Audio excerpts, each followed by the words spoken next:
Let me show you how to fix Google Gemini not working.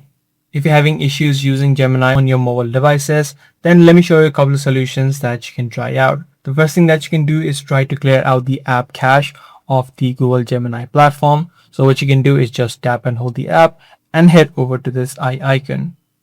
Once you're inside of the settings page, you can scroll down, head over to storage, and then tap on the clear data option. Once you do that, try to see if the issue is not fixed. If the issue still persists, then what you can also try out is try to update the application. So head over to the Play Store or the App Store, search for Gemini, and if you do see new updates available, make sure you hit that update button. Also, what you'll need to ensure is that if you are currently connected to any sort of VPNs, make sure you disable it as well.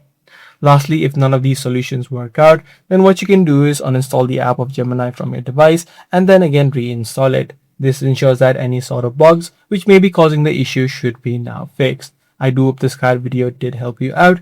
If it did, do let us know by giving this video a thumbs up. That's pretty much all for today. I'm going to see you in the next video.